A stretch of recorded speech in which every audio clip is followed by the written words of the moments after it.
Alors, je relève au dimanche 11, je vous invite à suivre l'évangile et les 3 paraboles voilà, dont l'une sur le fils perdu et retrouvé, sur le frère aîné pas perdu et pas encore retrouvé. Et il y a un texte de Charles Péguy en méditation au page 133-134. Rien à dire, c'est le texte de Péguy, je ne sais pas comment ils l'ont coupé, mais bref, c'est le texte de Péguy. Et ils mettent une petite notice pour connaître Péguy, ce qui peut nous servir d'exergue. Retourné au christianisme de son enfance en 1909, Charles Péguy est tombé dans la Marne en septembre 1914, ce qui est un peu croquignolet, au premier jour de la guerre. Il fut l'un des plus grands écrivains du XXe siècle. 3 lignes, 2 erreurs. Il n'est pas retourné au christianisme de son enfance en 1909, ça a commencé dès 1907. Ils sont mal renseignés. Et ils ont approximativement, quoi. Il y a un moment où c'est interne et un moment où c'est externe. Et puis, il n'est pas tombé dans la Marne, il est tombé à la bataille de la Marne. Ce qui n'est pas tout à fait pareil. Est-ce qu'on pourrait croire qu'il s'est noyé dans la Marne en septembre 14? En fait, c'est le 5 septembre, à 17h et quelques.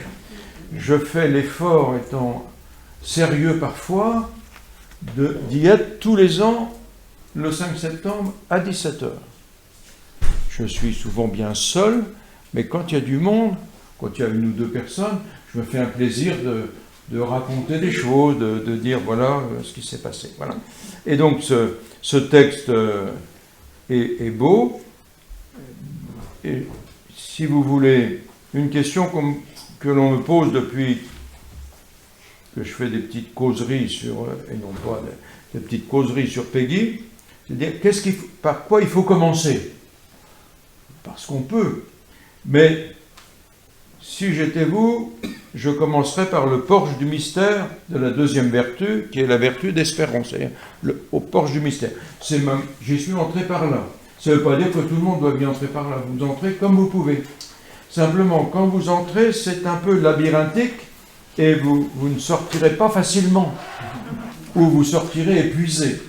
Donc, parce que c'est quand même un gros morceau. Je n'ai pas apporté l'essentiel, c'est-à-dire où trouve-t-on l'œuvre de Charles Péguy? Dans 4 volumes de la Pléiade. 4 gros volumes. Anciens d'abord, et refait dans les années 75, 90, et la dernière mouture des poèmes, ce qui est dans la catégorie poèmes, est ressortie il y a 3-4 ans. Un peu plus peut-être, on ne se voit pas vieillir. Et donc, 4 volumes à noter. Si on veut travailler sur Péguy, c'est pas pour lire, la Pléiade, c'est difficile à lire dans la Pléiade, ça. Le papier n'est pas bon, mais il est trop bien. Enfin bref, mais les notes que l'on trouve dans la Pléiade, quel que soit le bouquin, elles sont en général bien faites et elles peuvent vous emmener plus loin pour comprendre. Péguy ne se comprend pas forcément du premier coup, si vous voulez. Et parfois, il faut du temps. Oui, non, mais il y en a partout. Je vous ai quand même apporté, mais vous n'y toucherez pas parce que c'est extrêmement fragile. J'ai à peu près la moitié des cahiers de la quinzaine. Péguy a publié donc une revue à partir de 1900, il a écrit avant, et jusqu'en fin juillet 14, il était sur son établi, dans sa maison et à Paris, pour publier pas simplement ses œuvres, mais les œuvres de plein de monde.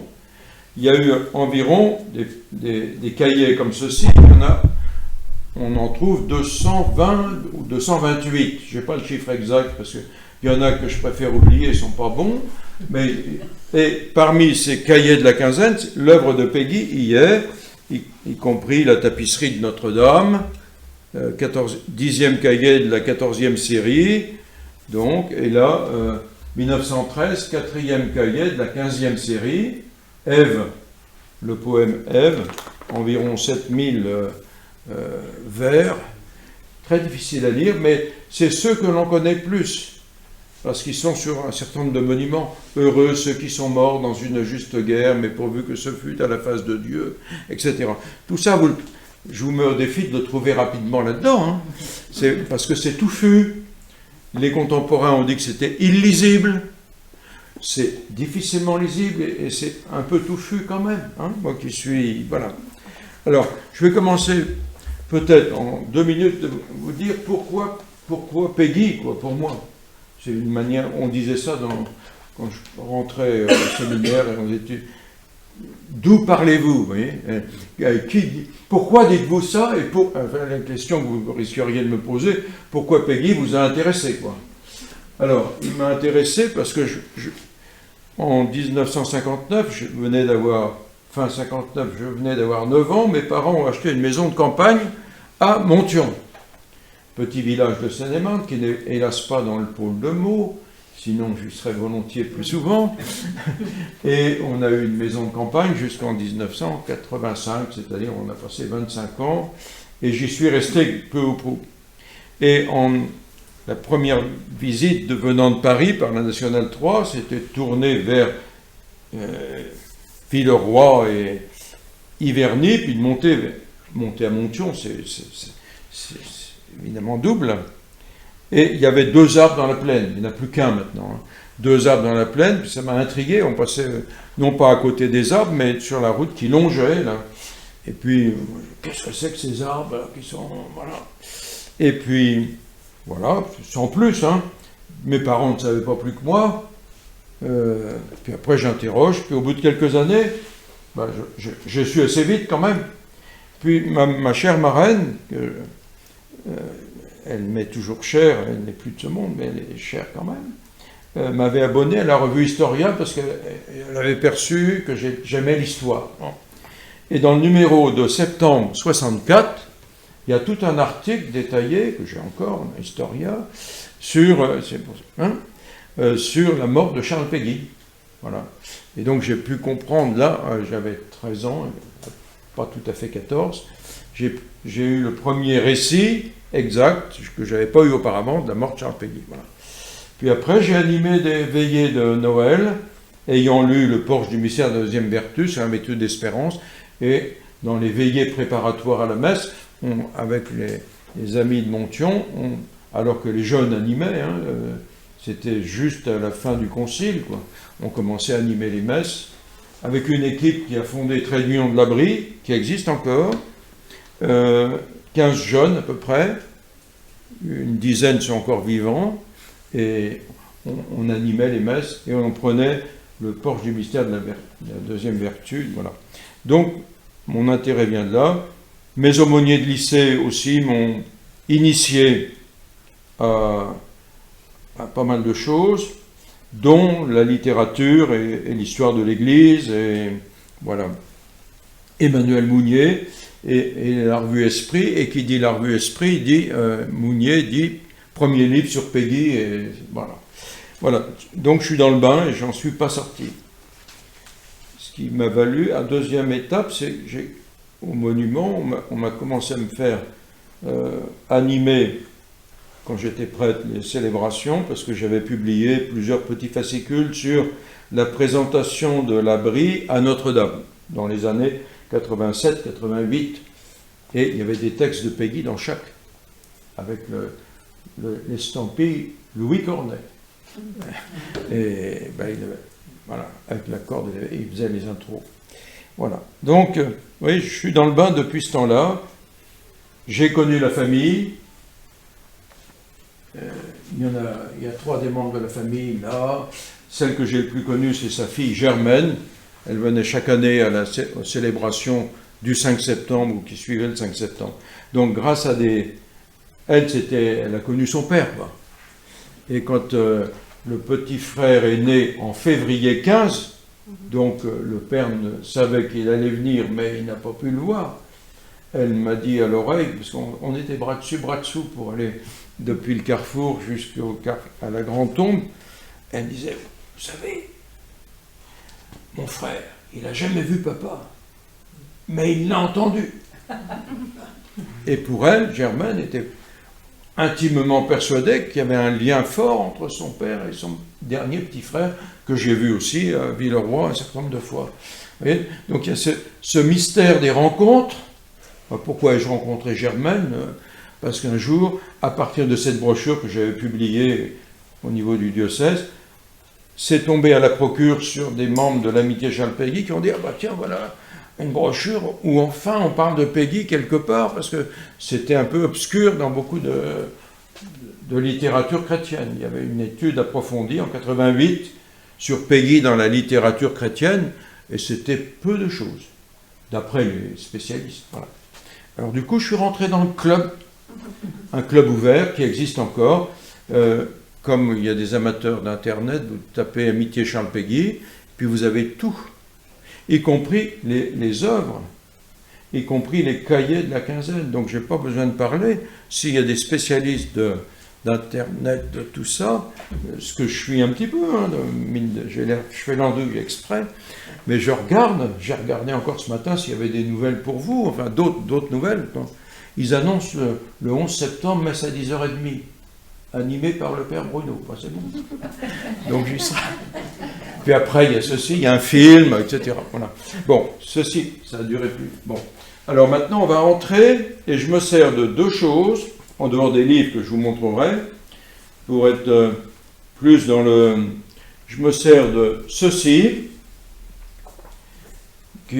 parce qu'il s'agit d'une initiation. Hein. Donc, une initiation avec possibilité d'en connaître plus et d'en voir plus. Laissez-vous compter Orléans. Donc Charles Péguy est né à Orléans, et très exactement le 7 janvier 1813. Pour ceux qui connaissent un peu Thérèse, dite de Lisieux, quand est-ce qu'elle est née?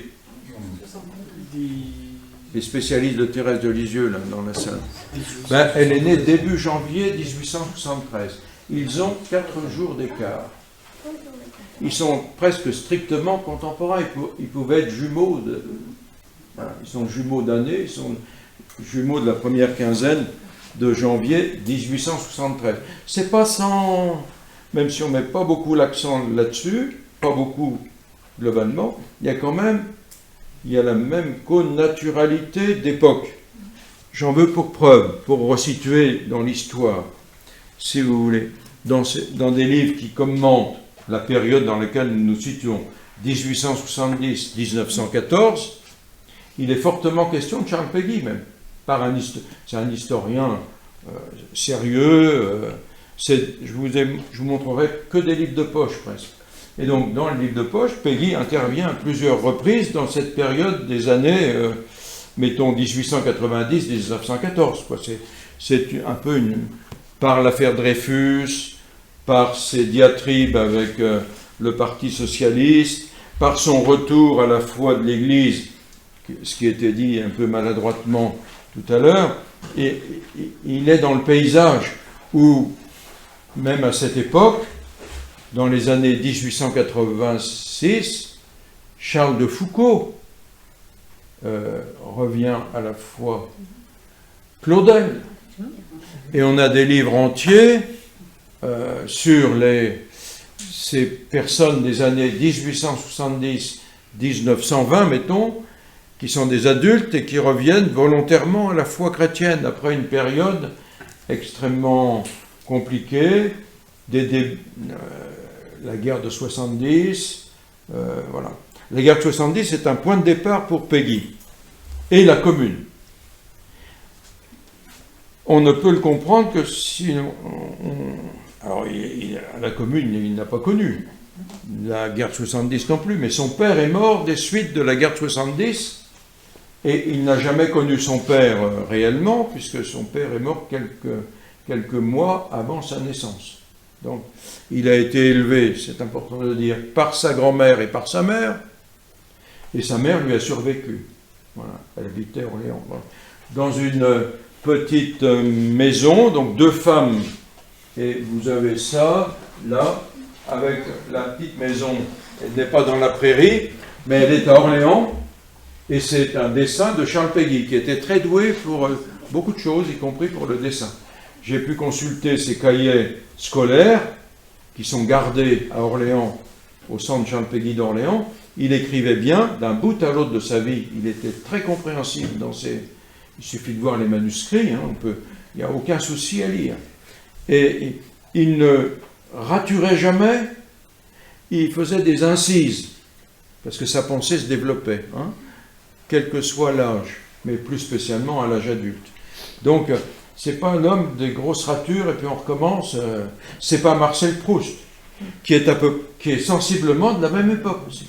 C'est pas Colette, qui est aussi de 1873. Vous voyez, un certain nombre de personnes qu'on connaît qui traversent les mêmes temps. Il y en a qui durent plus longtemps, il y en a qui... Voilà.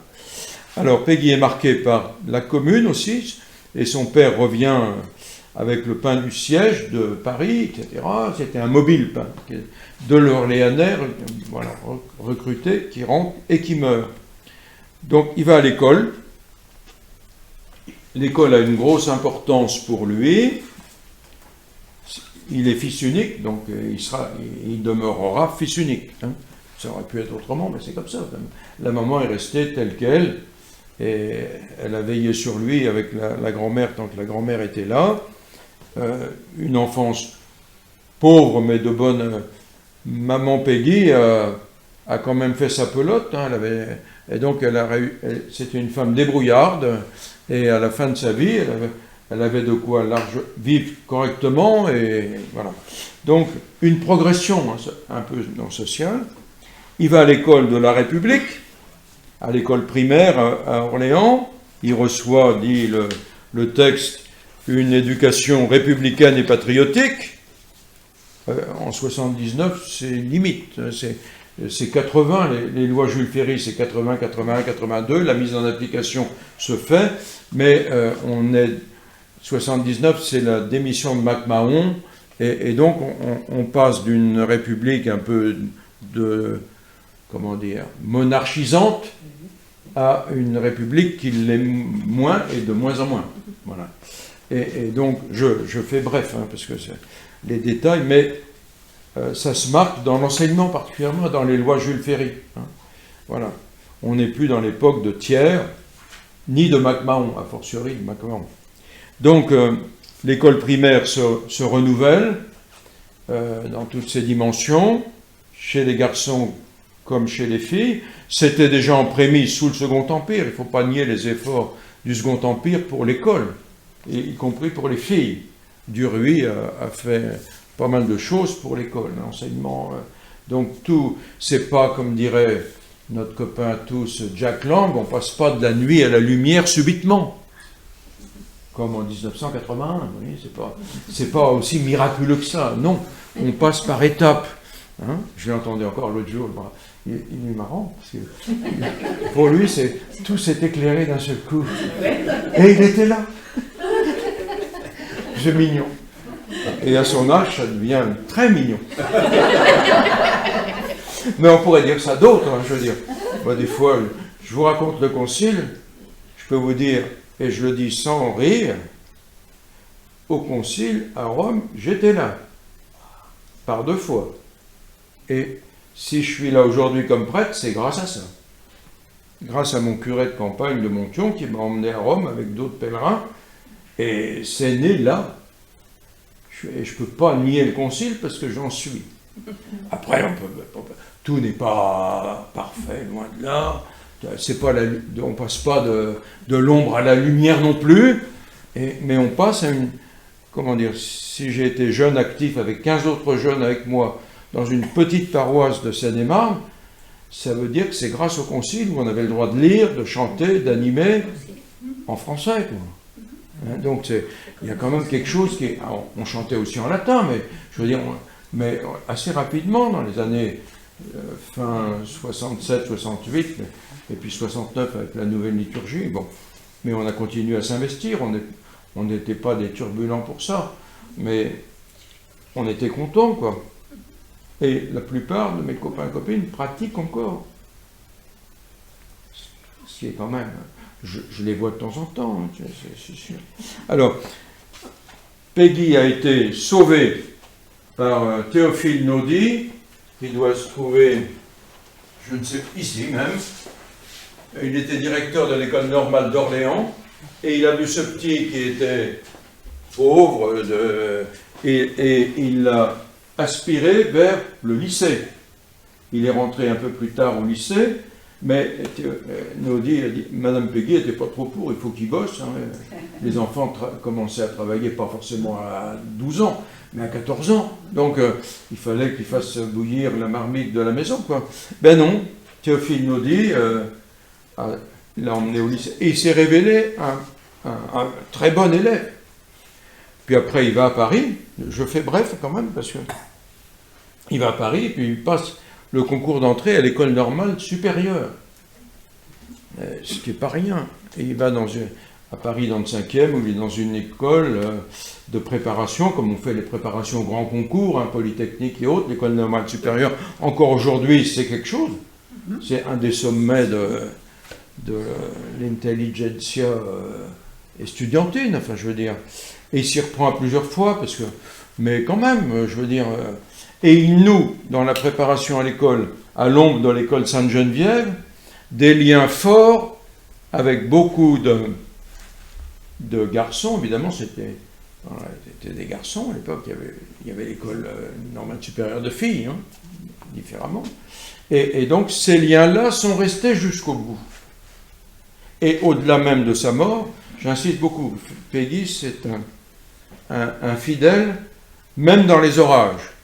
Il s'est fâché avec certains, mais ils se sont réconciliés. Si je vais au bout de sa vie, au moment où il va aller à Coulommiers pour prendre le régiment, quoi, où il est lieutenant et s'embarquer pour la guerre, il a passé 2 jours, les 2 derniers jours, à faire le tour de Paris pour aller rencontrer ceux avec qui il s'était fâché. Il se doutait que ça n'allait pas être simple. Et il a fait la tournée, il n'a pas vu tout le monde. Mais l'histoire montre qu'il a essayé de voir.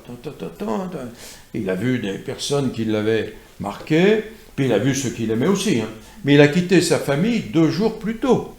Donc la famille, c'était une chose. Les enfants et son épouse, belle-maman et le beau-frère. Oui, parce que...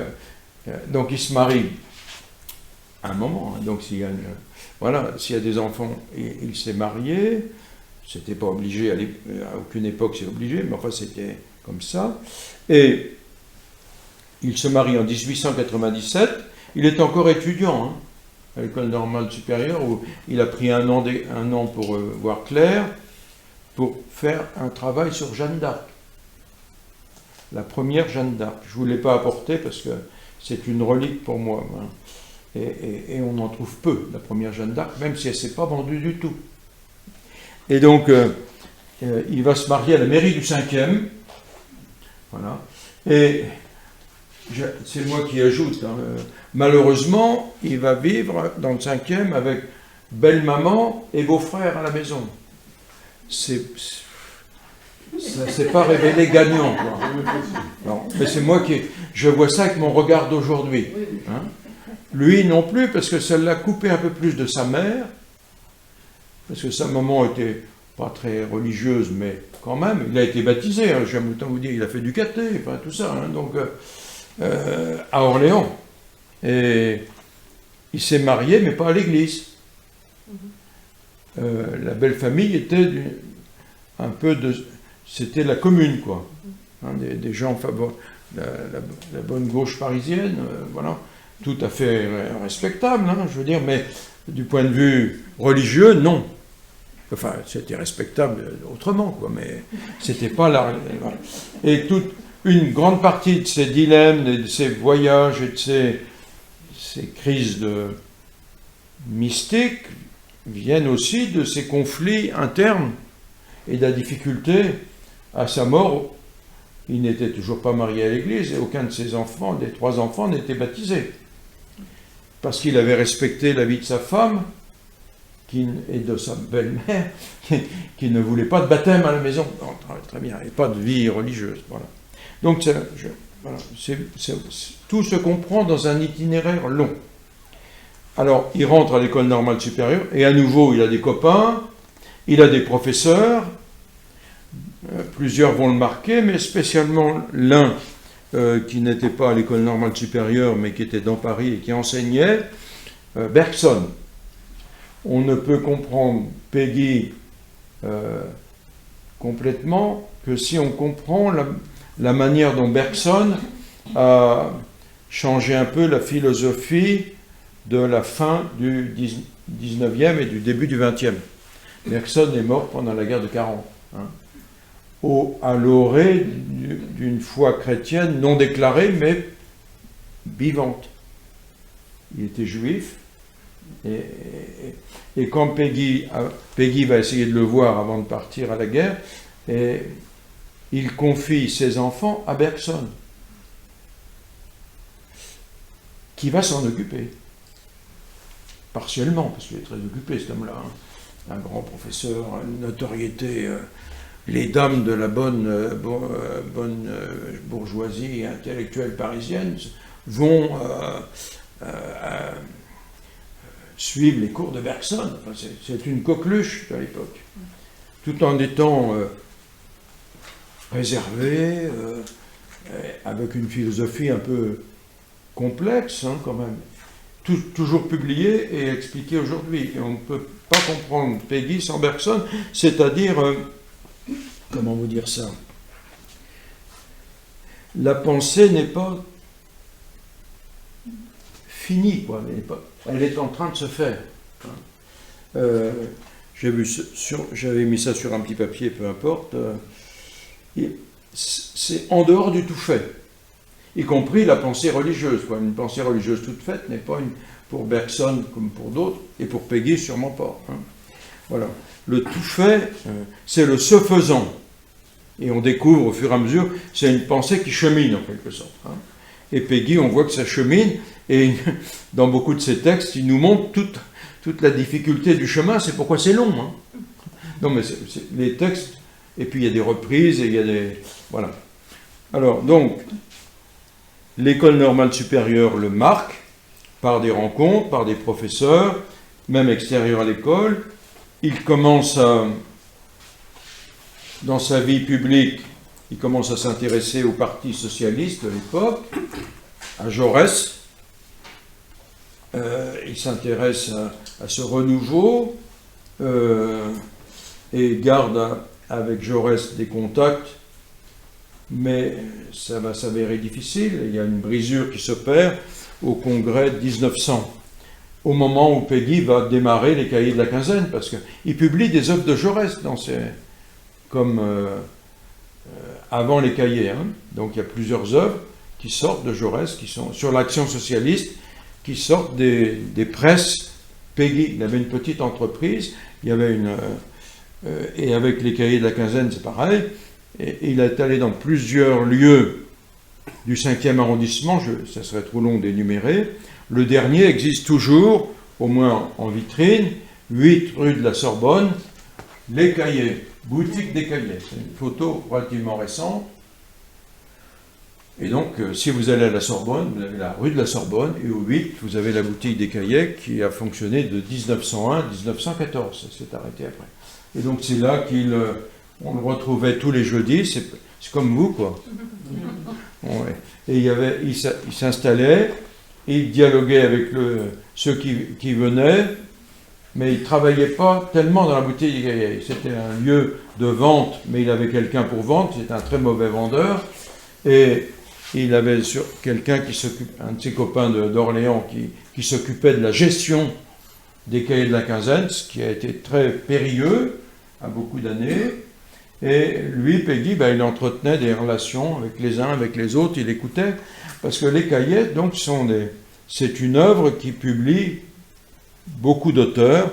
J'en ai sorti un en particulier, peut-être avez-vous lu Jean-Christophe de Romain Rolland, mais ça se fait moins maintenant. Mais à l'époque, ça a commencé, il y a des ouvrages qui ont commencé dans les cahiers de la quinzaine, et qui après, évidemment, comme c'était bénéfique, ils ont été pris par des imprimeurs et des éditeurs plus réputés que les cahiers de la quinzaine. Et j'ai un guide de lecture là, de Jean-Christophe de Romain Rolland, raconté aux enfants, et c'est un livre pédagogique, tout à fait, chez Albin Michel, 1932. Oui. Et donc, mais tout, c'était long, Jean-Christophe, il y a plusieurs épisodes, et alors il est resté très copain avec Romain Rolland, jusqu'au bout, et réciproquement, si ce n'est qu'au moment de la guerre, il y en a un qui est qui souhaite qu'on se défende et même qu'on attaque, c'est Charles Péguy.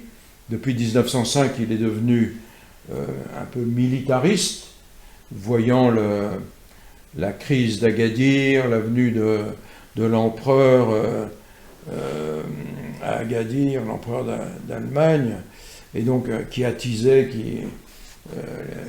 et donc ça a commencé 1910, 1911, il y a eu plusieurs crises, puis les Balkans. Donc lui, Péguy a senti que, j'espère que ça n'est pas de même aujourd'hui, avec ces crises qui peuvent se développer. Oui. Quand je vois la conférence de presse de Poutine à Vladivostok, c'est un peu l'Occident contre tous les autres, hein, tel qu'il a pu le dire. Ouais. Et donc à l'époque, c'était un peu... il y avait des alliances. L'alliance franco-russe, pour le coup, c'était une alliance franco-russe, le tsar venant à Paris, et puis Poincaré allant en Russie, en 14, et rentrant d'urgence parce que la guerre allait se déclarer. Donc il est rentré tout de suite, Poincaré, voilà. Mais donc ces liens, l'Italie entre les deux, l'Angleterre, oui, la Belgique coincée, etc. Mais il y a des alliances et des difficultés d'alliance, puis après d'autres qui rentrent en guerre. Les États-Unis, évidemment, toujours en retard, en 14 comme ailleurs, comme en 40, hein, etc. Bon, donc les époques ne se ressemblent pas, hein, bien sûr, heureusement, parce que sinon on serait déjà en guerre. Hein, je veux dire. Mais il y a des risques à chaque fois. Et aujourd'hui, on mesure les risques. Je n'aurais pas parlé comme ça il y a un an. Voilà. Donc lui, il est engagé dans la vie, et il y a quelque chose qui l'engage pleinement, c'est l'affaire Dreyfus. Donc cette immortelle affaire Dreyfus, il s'engage avec Bernard Lazare, qui est un juif affirmé, pas des plus importants, mais quand même, il est un bon écrivain, et donc à partir de 94, 80, il milite pendant qu'il est dans le quartier latin avec les Dreyfusards. Il est Dreyfusard. Voilà. Ce que sont beaucoup de gens de gauche. Pour faire bref. Pas tous, hein. Oula. Il y en a qui étaient anti-juifs quand même. Puis, et l'Église, là-dedans, n'était pas tellement Dreyfusarde. Alors que, pour dire 2 mots sur l'Église, le pape Léon XIII avait fait un bon rapprochement avec l'Église de France dans les années 1880, avec un nonce apostolique tout à fait relationnel, comme le sera plus tard Roncalli, Jean XXIII, quand il était nonce en France, quelqu'un qui visite, qui visite les communautés, qui bénit, etc. Puis arrive la fameuse... Donc il y a eu... Léon XIII dit, il y a le toast à la République, voilà, en 1891, puis l'encyclique, justement, sur les relations entre la France et la République. Pas directement, c'est dit à la manière des papes, hein, c'est bien enrobé, mais c'est quand même clair qu'il faut un dialogue. Mais l'affaire Dreyfus, évidemment, casse tout, beaucoup de choses. Seuls quelques-uns manifestent que des chrétiens doivent défendre aussi un innocent. Bon. Mais ça n'a pas été si simple, parce que ça a duré longtemps, et Péguy a écrit beaucoup, y compris jusqu'en 1906, et jusqu'à la fin, il y a des juifs écrivains réputés qui écrivent dans les cahiers de la quinzaine. Hein, donc, et ça va aller jusqu'au bout. Péguy n'accepte pas en 1906 qu'il y ait simplement une amnistie pour Dreyfus. Finalement, il n'a pas été rejugé et on n'a pas dit qu'il était innocent, mais ça n'a jamais été dit. Il est amnistié. Et Péguy a dit, non, c'est pas possible.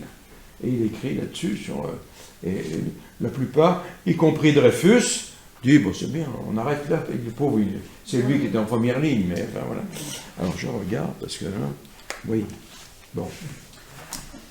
Alors, les cahiers de la quinzaine, c'est l'essentiel de l'œuvre, parce qu'il va s'y atteler, je ne dis pas jour et nuit, hein, il s'occupe de sa famille, curieusement, si je reprends le plan familial, il fait lui-même l'école à la maison. Ce qui est curieux. Hein. Mais il a enseigné surtout le latin et le grec, parce qu'il était féru de la culture gréco-latine. Hein. Il était très bon. D'ailleurs, son œuvre est parfois parsemée de formules grecques ou latines. Donc, il faut des traductions, hein. C'est pas vrai, des fois. Donc, mais les enfants étaient bien... Les 3 enfants qu'il a pu élever, y compris la fille, hein, Germaine, qui est devenue professeure, l'autre... Enfin, ils ont réussi dans la vie, quoi. Du point de vue intellectuel, ça a marché. Et papa était là. Mais il faisait le jardin, et ils ont toujours habité, après Paris, ils ont habité, je ne vous donne pas le détail, le long de la voie de chemin de fer, voilà, qui va depuis, comment dire, le 5e arrondissement, quoi, jusqu'à... Alors, le RER, vous le prenez où? Un peu plus loin, à Port-Royal, etc. Puis après, vous allez dans la banlieue sud, sud-est, sud-ouest, par là, et vous avez Sceaux, Châtenay-Malabry, vous avez un certain nombre de communes, et dans certaines, Péguy a changé plusieurs fois de maison. Hein. Voilà. Les dernières maisons, ça devait être Bourg-la-Reine, et curieusement, après, la maison a été revendue, et c'est Léon Blois qui a racheté la maison. Voilà, un autre polémiste qui ne s'est jamais entendu totalement avec Péguy, même si Péguy et lui avaient des amis communs, en particulier Jacques Maritain, qui n'a pas réussi à faire se concilier entre eux 2 personnes difficiles d'abord, Léon Blois sûrement, hein, avec 4 années de captivité à Cochon-sur-Marne. Vous savez où c'est Cochon-sur-Marne? C'est Lagny-sur-Marne. Et donc Cochon-sur-Marne, il a été reçu comme un cochon, par les curés en particulier. Mais oui, c'est cochon. Ben oui, on n'a pas fait ça quand vous étiez à Lagny. Hein. On s'est bien gardé pour un encore. Il l'aurait bien reçu. Même aujourd'hui encore, voilà, on se souvient les Blois ont vécu à Torigny, puis à Lagny. Puis alors, il y avait l'abbé Galette. Il l'avait surnommé, il donnait des petits surnoms aussi, le Blois. L'abbé Galette, c'est celui qui cherchait à arrondir sa galette, parce qu'il rempochait tout l'argent qu'il pouvait. Ça n'existe plus. Hein. Non, ça n'existe plus. Bon, alors, je vais atterrir sur le 2e versant. Hein. Il y a plein de trous dans mon... mais c'est forcé. Le 2e versant, c'est comment expliquer ce retour à la foi de son enfance, comme il dit lui-même. Hein.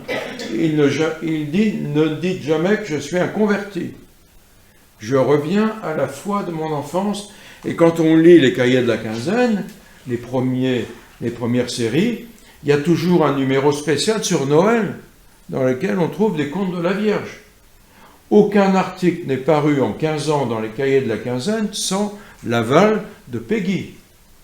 Donc, ça ne veut pas dire qu'il aimait tout ce qu'il publiait, mais tout ce qui était publié l'était avec son accord. C'était le gérant, et d'une main forte. Hein. Donc, mais il publiait des choses avec lesquelles il n'était pas d'accord, mais pas au point de... Alors, voilà, il y a les tarots, publiaient des contes de la Vierge, voilà, etc. D'autres, hein, des contes du Moyen-Âge ou autres. Hein, voilà. Et donc, le revirement se fait intérieurement en 6, 7, il commence à dire, il fréquente les Maritains. Jacques Maritain et son épouse Raïssa le disent aussi dans leur chronique, il faut lire et donc, ils vont s'opposer d'ailleurs, parce qu'un jour, Jacques Maritain, sans l'accord explicite de Péguy, va voir Madame Péguy et sa maman en leur disant « Il est grand temps que vous fassiez baptiser les enfants ». Alors, Péguy, qui est un peu de tempérament, vous voyez, je connais un peu, vous voyez, je m'y retrouve. Et il la fout dehors. Même s'il est d'accord sur le fond, il n'avait pas à aller, ça a fait plus de mal que de bien. Hein. Et donc, et pourtant, Peggy lui avait dit, va te renseigner sur... Maritain est plus jeune, hein, d'une dizaine d'années. Va te renseigner, ils avaient un ami commun qui était religieux, etc., qui était en Angleterre, on consulte pour voir ce qu'on peut faire, pas faire, sans blesser personne. C'est très délicat. Hein. Et Maritain, il a mis les pieds dans le plat parce qu'il était avec Léon Blois, puis il disait, on faut affirmer sa foi, coûte que coûte. Et donc, entre ces... Voilà. Alors que Peggy, qui pourtant est assez... Bon, il voulait ménager sa femme et ses enfants. Et sans doute, belle maman. Mais aussi, hein, il a tenu compte de tout ce monde-là. Bon. Mais il a retrouvé le contact avec son ancien aumônier de lycée ou sur Paris de l'école, et il avait des contacts fréquents avec lui. Il l'estimait, il le rencontrait. Il a eu d'autres contacts avec des croyants, et puis sont venus les pèlerinages de Chartres. Après, hein, un de ses fils, Pierre, étant malade, il a porté cette prière devant Notre-Dame en faisant des pèlerinages qui ont eu le succès que vous connaissez. Et la route Peggy est balisée depuis maintenant une dizaine d'années, avec des petits route à pied, bien sûr, aller-retour. Le retour va bientôt se faire. Et puis, voilà. Il priait aussi parce que, comment dire, il avait besoin d'avoir son cœur en paix. Il n'a pas été à l'abri d'aimer quelqu'un qui n'était pas sa femme. Et donc, il s'est défendu bec et ongle, intérieurement, spirituellement, et le pèlerinage de Chartres était aussi pour ça.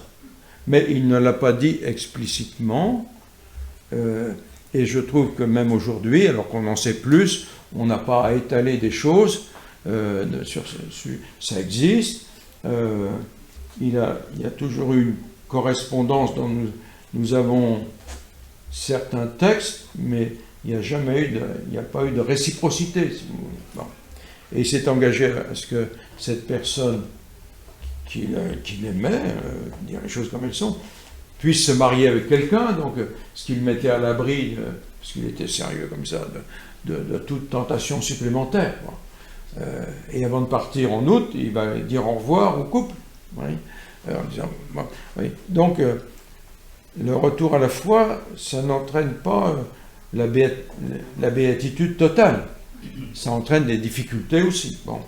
Et donc, ceci existe, et par respect pour la personne qui a été aimée, qui n'a jamais dit quoi que ce soit, moi je tiendrai le silence dans ce domaine, si ce n'est de dire que ça existait, mais voilà. Donc, des crises mystiques aussi, des crises, voilà, des déceptions, et tout ça, je pourrais prêter, ça qui donne un bon résumé, hein, et je l'ai mis en affiche, mais il aurait fallu... il faut le temps de mettre des affiches, puis les enlever tout de suite, ça prenait le temps de les regarder, ça n'a pas grand sens. Voilà. Donc, ces écrits mystiques commencent vraiment, les trois plus importants pour signifier cela, c'est le mystère de la charité de Jeanne d'Arc.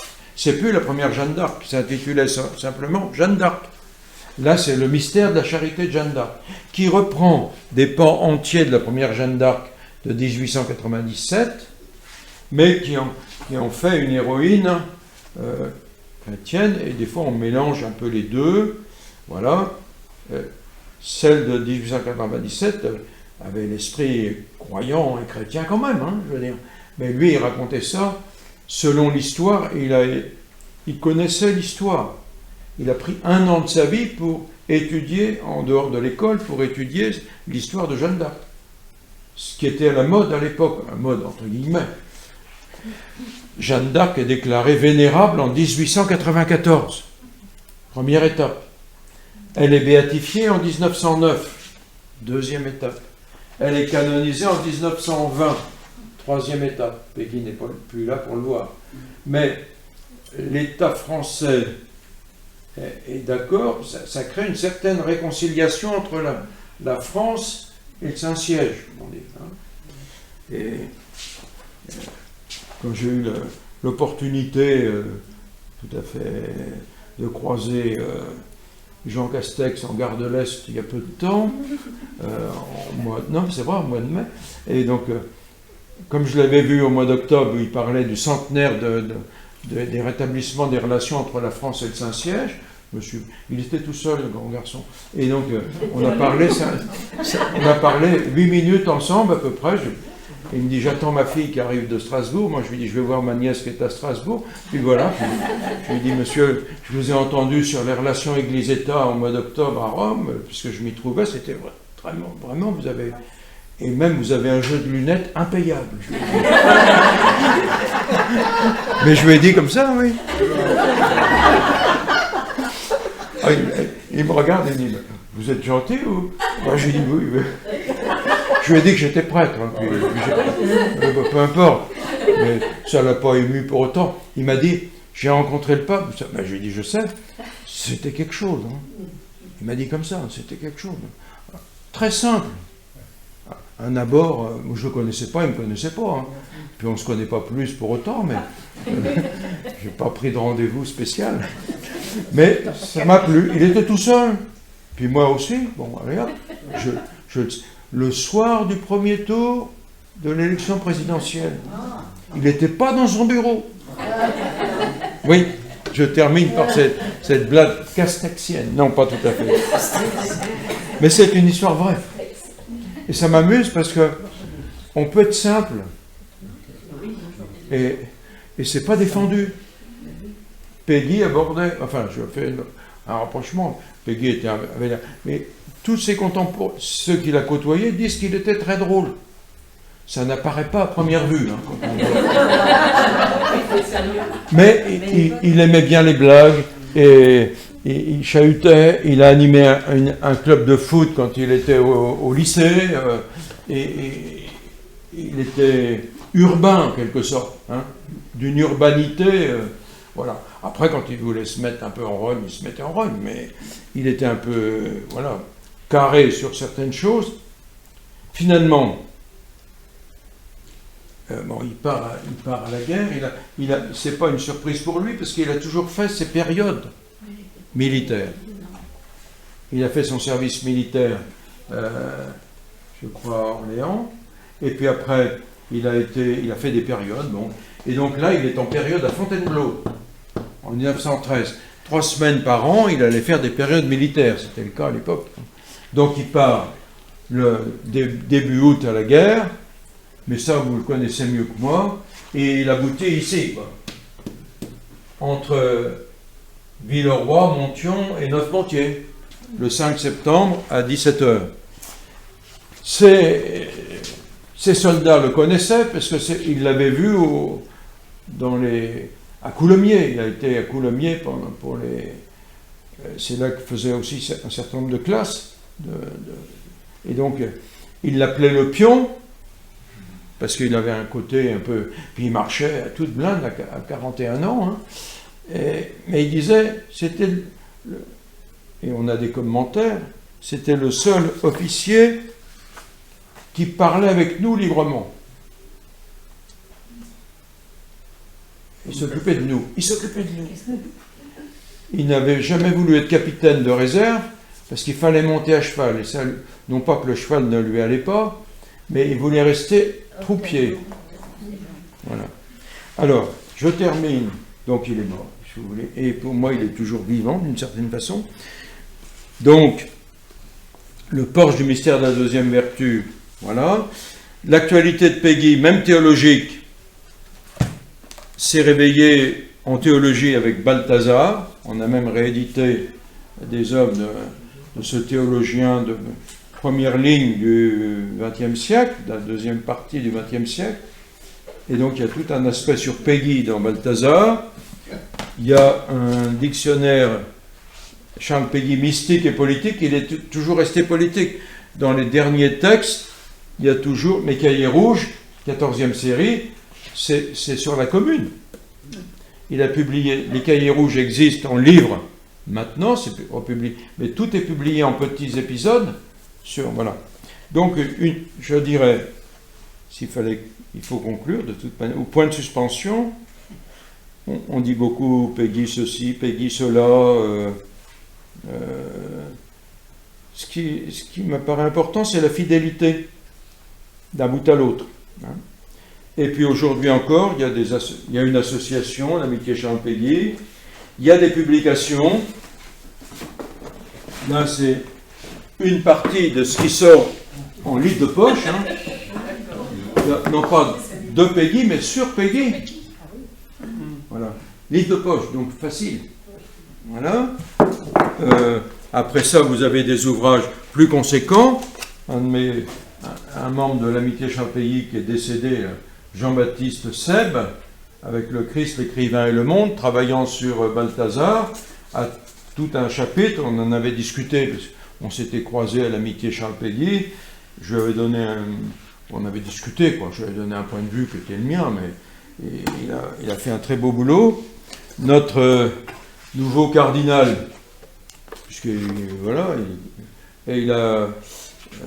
l'archevêque de Marseille a fait aussi une revue, enfin il a fait une revue tout au long, le numéro 42, Chemin de dialogue, Péguy et les religions. C'est introduit par Jean-Marc Aveline et participation des membres de l'Amitié Charles-Péguy, hein, sur Péguy et le judaïsme, Péguy et l'islam, Péguy et etc. Ce qui correspond très bien à ce que fait Jean-Marc depuis les années, depuis qu'il est ordonné, quoi.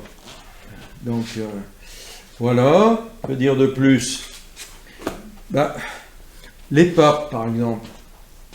Jeanne d'Arc a été représentée à Castel Gandolfo pour Jean-Paul II et Benoît XVI.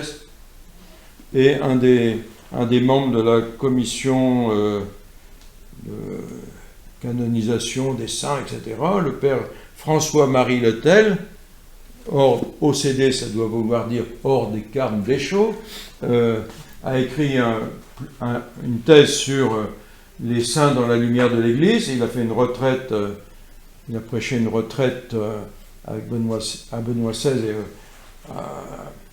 à Rome, sur Jean-Paul II et la théologie des saints.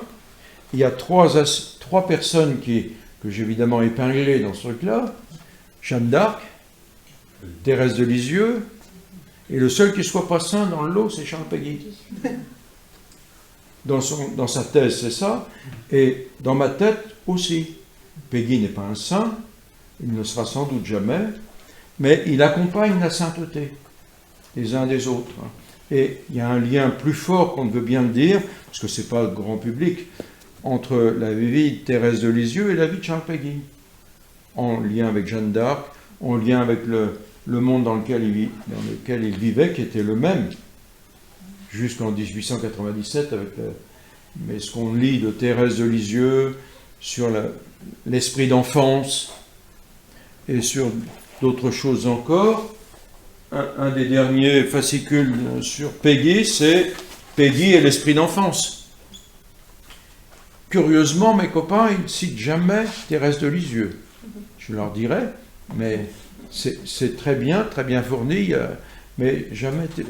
Pourquoi, je ne sais pas. Parce que peut-être qu'ils ne veulent pas faire trop catho, alors qu'ils le sont à plus de la moitié. Hein. Voilà. J'ai oublié sans doute plein de choses. Pour ceux qui auraient un petit souci, je vous signale quelque chose de simple, une BD sur Charles Péguy, hein, qui est paru il y a quelques années.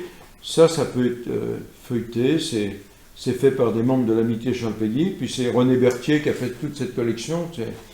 Voilà.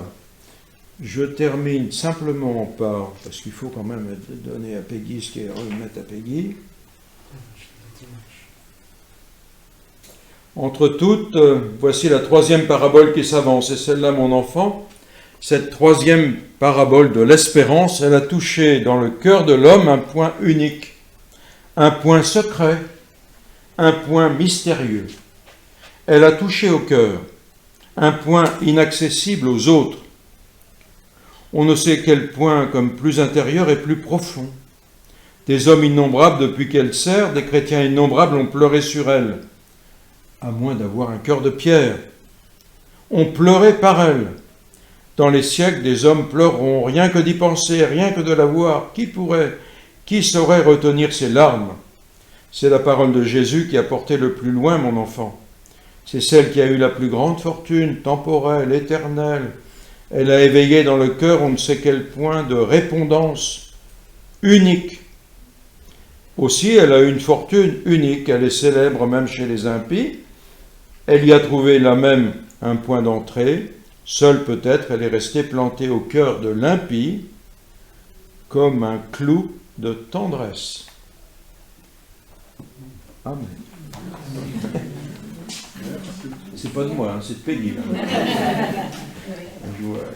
Voilà. Il y a des choses plus amusantes, c'est avec le docteur, il s'est sorti pendant la crise de la grippe, encore de la grippe, toujours de la grippe. C'est du Peggy, hein. Il était grippé, il a écrit, il a vu son docteur 3 fois, comme on peut dire j'ai eu le virus, j'ai eu la grippe, et encore la grippe, et toujours la grippe. Et c'était pourtant un tempérament petit, robuste, quoi. 1m63, costaud, bon marcheur. C'est petit, mais à l'époque, on était un peu plus petit qu'aujourd'hui. Maintenant, il y a des grands garçons, regardez ça.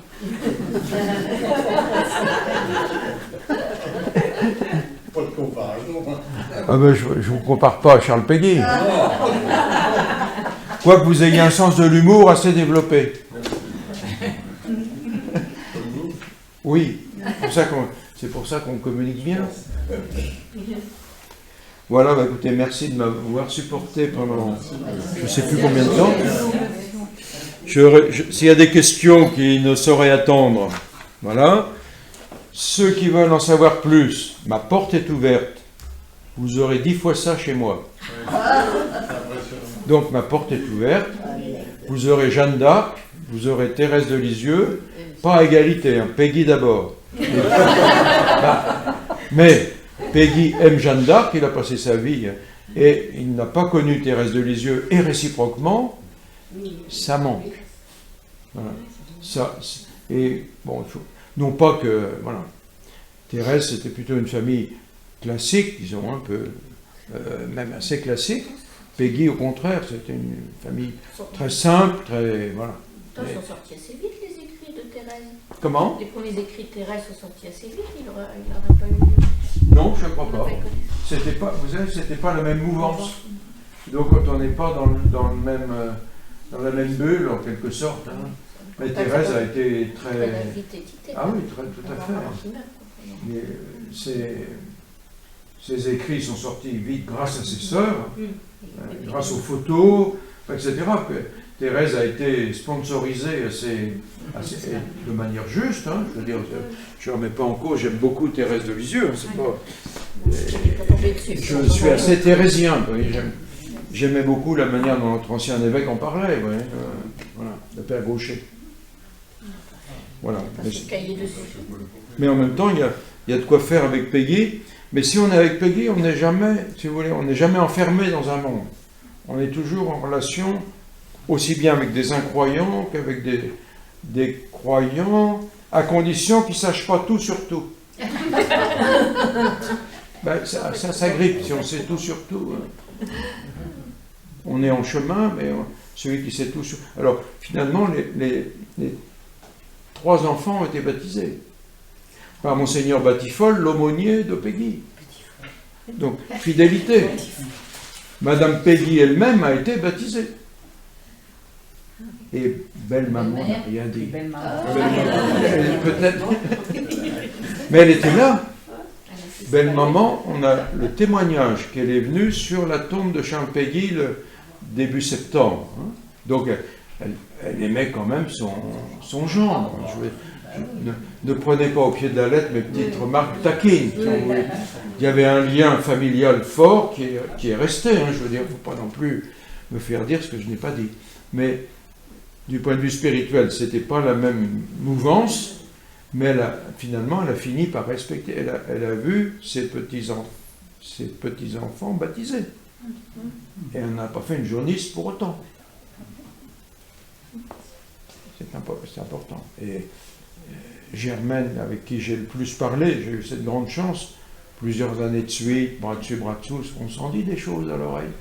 Et voilà, c'était quand même quelqu'un qui était quasi religieuse. Je ne sais pas comment. Elle était dans une maison de religieuse, elle était professeure de français, ce qui était tout à fait normal. Voilà. Il y en a un autre qui était un de ses fils, Charles Pierre, le dernier, lui était professeur de climatologie à l'université. Oui, donc ils ont. Bah oui, et je l'ai connu aussi. Ouais. Voilà. C'est quand même une grande chance, quoi, pour moi. Voilà. C'est passionnant. Non, mais... Voilà, merci. Parce que je peux. Voilà. Est-ce qu'il y a des questions urgentes?